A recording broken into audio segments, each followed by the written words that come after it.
Saling kritik, sindir, dan sanggah mewarnai debat Cawapres keempat. Tak hanya substansi, publik juga dibuat salah fokus dengan atraksi ketiga Cawapres.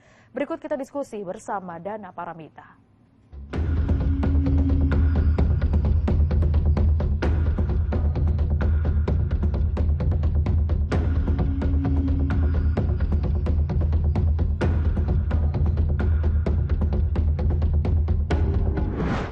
Saling kritik, sindir, dan sanggah mewarnai debat Capres-Cawapres keempat tadi malam.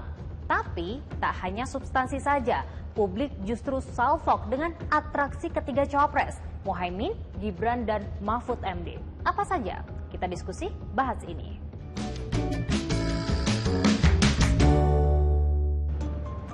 Sesi tanya-jawab debat Capres-Cawapres tak pernah gagal membuat tegang para penontonnya. Ini nih salah satunya. Momen panas Cawapres nomor urut 2, Gibran Raka Buming Raka dengan Cawapres nomor urut 3, Mahfud MD saat tanya jawab soal inflasi hijau. Saya lagi nyari jawabannya Prof. Mahfud. Saya nyari-nyari di mana ini jawabannya. Kok nggak ketemu jawabannya. Saya tanya masalah inflasi hijau kok malah menjelaskan ekonomi hijau. Saya juga ingin mencari itu jawabannya ngawur juga itu. Gila ini. Ngarang-ngarang ndak karuan mengkaitkan dengan sesuatu yang tidak ada, gitu ya. Sebab itu tidak layak dijawab menurut saya. Dan oleh sebab itu saya kembalikan saja ke moderator. Ini tidak layak dijawab pertanyaan kayak gini. Tidak ada ini jawabannya. Terima kasih.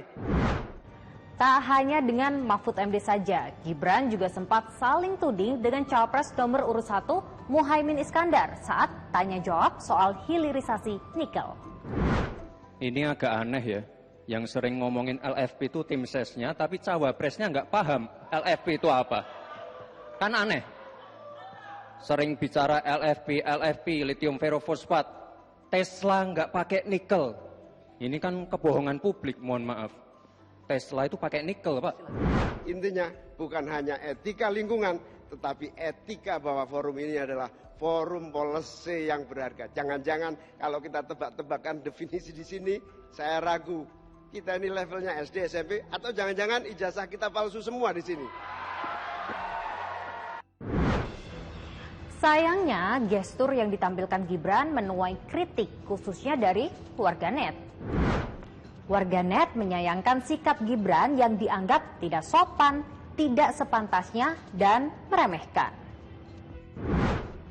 Terbukti dalam data Indonesia Indikator, Gibran mendapat sentimen negatif tertinggi dibandingkan Muhaimin dan Mahfud MD, mencapai 48,79%. Data ini diambil dari periode saat debat berlangsung hingga 22 Januari pukul 9.30 waktu Indonesia Barat.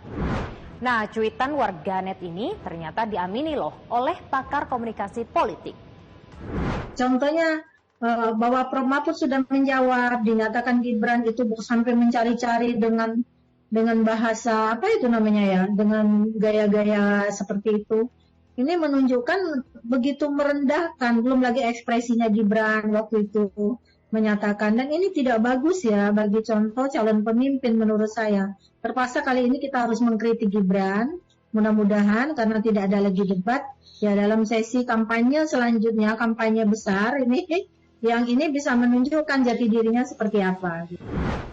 Lalu benarkah teknik penyerang seperti ini termakan untuk meraup suara swing voters? Kita juga menyadari bahwa di antara ketiganya ada etika yang perlu dibalut dalam debat. Jadi serangan itu juga harus penuh etika, sehingga bisa memberi poin lebih pada kita. Termasuk ketika di debat pertama dulu, kan Gibran cukup ketika dia menyerang, karena masih terbungkus dengan etika yang cukup memadai, tiba-tiba dia berubah di sesi debat yang terakhir ini, itu menurut saya sesuatu yang cukup fatal. Barangkali ada juga pemilih yang mungkin akan lari nantinya gitu kan, melihat oh begini tuh caranya, meskipun anak muda, bukan anak muda banget nih, nggak gua banget misalnya seperti itu. Jadi memang cara menyerang itu adalah untuk memberi positioning kita sebenarnya, bahwa kita itu lebih mampu dari dia, tapi tetap harus punya etika. Itu kata kuncinya. Dua kandidat cawapres lainnya, Mahfud MD dan Muhaimin Iskandar, justru dinilai mampu menampilkan komunikasi politik yang elegan dalam debat semalam. Saya pikir Prof. Mahfud memang terlihat seperti menahan emosinya ya. Tetapi ini kembali lagi teruji pada Prof. Mahfud yang memang kita anggap sudah matang pengalaman, baik di eksekutif, legislatif maupun yudikatif. Jadi dia pengen marah, tapi dia tidak tunjukkan marahan. Tapi kelihatan dari ekspresi matanya gitu kan. Demikian juga dengan Caimin yang tetap tersenyum, tapi sejatinya dia juga menahan. Nah, kembali lagi pada efek yang harus dibangun dalam komunikasi politik itu kan bisa menimbulkan timbal balik.